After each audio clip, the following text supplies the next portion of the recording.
नमस्कार दोस्तों, इमेजिन कीजिए आपको बहुत तेज प्यास लगी है, आपके गला सूख रहा है, लेकिन आपके सामने पानी का एक गिलास लाया जाता है तो आपका शरीर खौफ के मारे थरथराने लगता है। आपका दिमाग पानी पीने का इजाजत नहीं देता है और आपका गला घुटने लगता है। क्या कोई बीमारी इंसान को पानी से इतना डरा सकता है कि वह तड़प तड़प कर अपनी दम तोड़ दे? मेडिकल साइंस ने कैंसर से बड़े बड़े वायरस का इलाज ढूंढ लिया है, लेकिन धरती पर एक ऐसा वायरस मौजूद है जिसके लक्षण आपके शरीर में दिख गए तो कोई डॉक्टर, कोई अस्पताल, कोई भगवान आपको नहीं बचा सकता और आपकी मौत 100% तय है।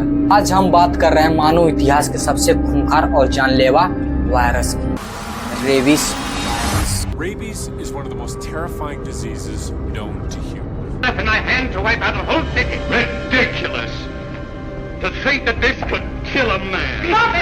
And they're not blood suckers, they're blood lickers. What the bat does is it comes up to the animal it wants to feed on. It has a heat sensor on its nose. यह कहानी आज की नहीं, rabies का खौफ 4000 साल पहले भी था। भारत के प्राचीन चिकित्सा ग्रंथ सूत्रित संहिता में इसे अल्क रोग कहा गया है, यानी पागल कुत्ते के काटने से होने वाली बीमारी, जिसमें इंसान कुत्ते जैसे हरकत करने लगता है। प्राचीन ग्रीक यानी यूनान के लोग इस वायरस से इतने खौफजदा थे कि उन्होंने अपनी पौराणिक कथाओं में लायसा नाम का देवी का जिक्र किया था, जिन्हें पागलपन और क्रोध के देवी माना जाता था। इस देवी के नाम पर आज विज्ञानी इस वायरस के परिवार को लायसा वायरस कहते हैं। लेकिन क्या आप जानते हैं इस रेबीज शब्द का क्या मतलब है? इसके जड़ें हमारे संस्कृत शब्द रबर्स में है, जिसका मतलब होता है हिंसा करना या क्रोध दिखाना, और लैटिन भाषा में इसे राबरे कहा गया, जिसका अर्थ है पागल हो जाना। जिसने भी इस बीमारी को देखा उसने उसके पीछे छिपे भयानक पागलपन को देखकर इसका नाम रखा। आमतौर पर जब भी हमें रेबीज का नाम सुनाई देता है तो हमारे गली के आवारे कुत्ते नजर आते हैं, लेकिन यहाँ से बहुत से लोग गलतफहमी में जीते हैं। यह वायरस हर उस जीव में फैल सकता है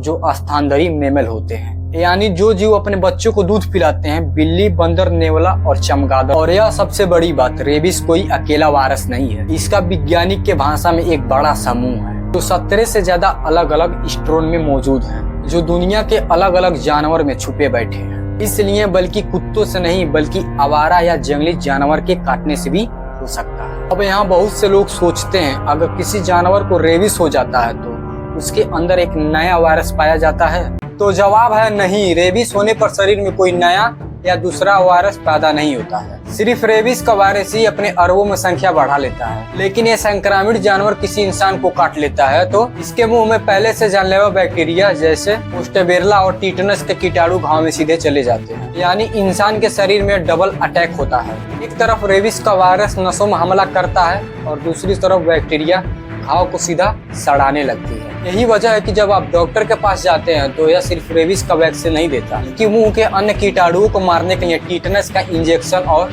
हाईवी एंटीबायोटिक दवाई भी देता है। अब आते हैं सबसे बड़े और डरावने सवाल पर, आखिर यह वायरस हमारे शरीर में घुसने के बाद ऐसा क्या करता है जो इंसान पानी को देखकर कांपने लगता है? यहाँ एक बात साफ साफ समझ लीजिए, रेबीज कोई छुआछूत का बीमारी नहीं है। मरीज या जानवर के पास बैठने या हवा से आपको हो जाए। यह वायरस शरीर के अंदर तभी जा सकता है जब संक्रमित जानवर का सलाइवा आपके खून या आपके घाव के संपर्क में आए। लेकिन यहाँ एक बड़ी ट्विस्ट है, यह वायरस बाकी वायरसों की तरह खून में नहीं पहुँचता। यह बहुत चालाक है। यह हमारी नर्वस सिस्टम को अपना रास्ता बनाता है। यह नसों के जरिए बहुत धीमे धीमे 12 से 24 मिलीमीटर प्रतिदिन की रफ्तार से आपके दिमाग की ओर बढ़ता है। यही कारण है कि इसके लक्षण 2 महीने से लेकर 1 साल कभी कभी लग जाते हैं। इसे मेडिकल साइंस में इंक्यूबेशन पीरियड कहते हैं। जब तक यह वायरस आपके पैर या आपके हाथ से सफर करके आपके दिमाग तक नहीं पहुंचता, तब तक आपको पता नहीं चलेगा कि आपके अंदर मौत का टाइम बम टिक टिक कर रहा है। लेकिन जैसे यह आपके दिमाग पर कब्जा करता है, यह आपकी सलाइवा ग्लैंड में आकर बैठ जाता है और दिमाग के सोचने समझने की क्षमता को खत्म कर देता है। दिमाग पर हमला करते ही शुरू होता है असली तांडव। इंसान को भी अजीब गरीब लक्षण होते हैं जिसे वैज्ञानिक के भाषा में हाइड्रोफोबिया कहते हैं, यानी पानी का खौफ। लेकिन मरीज पानी से क्यों डरता है? असल में यह वायरस उन मांसपेशियों पर हमला करता है जो निगलने में मदद करता है। जैसे ही मरीज पानी पीने का कोशिश करता है, उसके गले में इतना भयानक और दर्दनाक ऐंठन होता है कि उसका दम घुटने लगता है। दिमाग को समझ आ जाता है कि पानी पीने का मतलब असहनीय दर्द। इसलिए धीरे धीरे मरीज का आवाज सुनते ही खौफ से भर जाता है। मरीज प्यासा होता है, तड़प रहा होता है, लेकिन पानी नहीं पी पाता। इसके साथ ही उसे हवा से भी डर लगने लगता है। इसे एरोफोबिया कहते हैं। वह पूरी तरह पागल का शिकार हो जाता है, आखिरकार उसकी मौत हो जाती है। सदियों तक इसका कोई इलाज नहीं था, लेकिन साल 1881 में फ्रांस के महान वैज्ञानिक सामने आए, लुई पास्टर।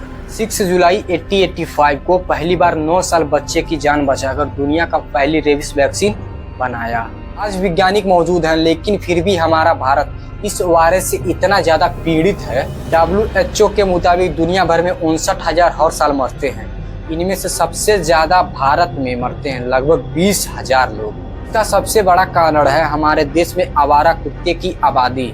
लोग आज भी कुत्ते काटने पर डॉक्टर की वजह झाड़ फूक और अन्य चीजों पर अपना वक्त गवा देते हैं, जो इनका जिंदगी का सबसे बड़ा और आखिरी गलती का साबित होता है। रेबीज का लक्षण दिखने के बाद कोई इलाज नहीं है, और दिखने से पहले 100% का इलाज है। अगर आपके या आपके आसपास किसी को कोई कुत्ता या बिल्ली काट लेता है या खरोच देता है, तो इन स्टेप को कभी मत भूलें। पानी और साबुन से कम 10 से 15 मिनट तक धोएं। यह वायरस का असर काफी कम कर देता है। मिर्च मसाला या हल्दी लगाने का बिल्कुल गलती ना करें। 24 घंटे के अंदर सरकारी अस्पताल या डॉक्टर के पास जाएं और एंटी रेबीज वैक्सीन ARV का पूरा कोर्स लें। और मिलते हैं नया टॉपिक पर। चैनल को सब्सक्राइब करना और बेल आइकन दबाना ना भूलें।